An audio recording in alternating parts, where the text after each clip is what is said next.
Good afternoon. I'm Dale Cedars here in the 24/7 Weather Center. Right around noon, those storms started firing off. Looking at the radar, right at noon, you can see the lightning strikes down by Colorado Springs. This is right near the Waldo Canyon burn scar area, so there is a chance that they could see some flooding. The remainder of the storms are all off to the west right now. However, you can see them pushing off to the east. They're sort of moving in a northeasterly direction. Some of these storms, these are what we could see pushing into the Denver metro area later this afternoon.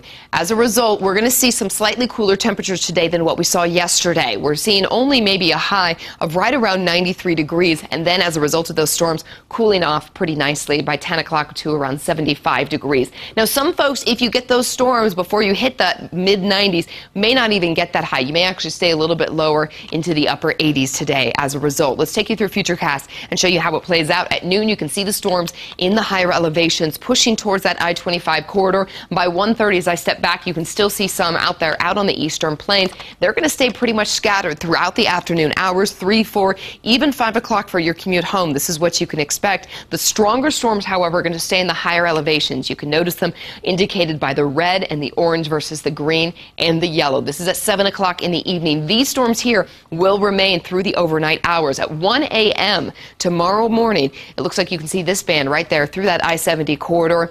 And then by 7:30, look, we're going to see another round of storms already popping up first thing in the morning in the foothills, a little bit closer to the I-25 corridor. You can see the chance of even some of those storms north of the Fort Collins area. By 10 a.m., that's going to expand, and we're going to start to see more scattered storms, very similar to what we could expect today, except tomorrow looks like there's a better chance for us to get some rain. Today, it's about a 30% chance that we're going to see some of these storms in your neighborhood.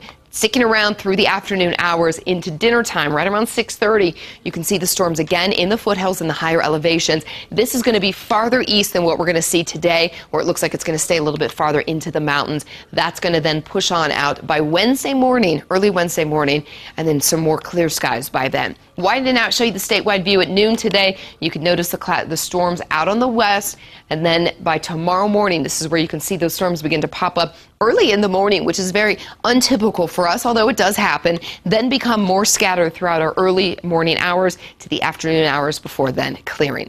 Our highs for today, 93 in Denver and Greeley, 89 in Fort Collins. The hot spot on the map is Lamar at 100 degrees, 98 in Burlington, and 97 in Sterling. Most of us in the mountains are going to be temperatures in the 60s, maybe the low 70s, and then here in the Front Range, you can expect pretty warm temperatures right in the, upper 80s, around 86 there in Boulder, 89 in Littleton, to those low 90s, 92 in Brighton, and 91 in Bennett. Now, this is a chance for our rain this week. It looks pretty decent. The light blue that you see right here, that's an inch or more of rain. So it looks like most of us could be getting anywhere from a quarter inch out on the eastern plains to maybe more than an inch of rain as a result of these storms pushing through this week. Tomorrow, as I said, is best chance for our rains. Cool us off just a little more, around 90. Then on Wednesday, we have a slight chance for some storms, also cooler temperatures. Thursday, we're going to warm right back up. And then Friday, looks like the chance of storms could possibly return to our forecast. Some of the models are showing some mixed results as to whether Friday, Saturday, and Sunday we're going to see those storms with the monsoonal moisture or not. So stay with us and we'll fine-tune them throughout this week.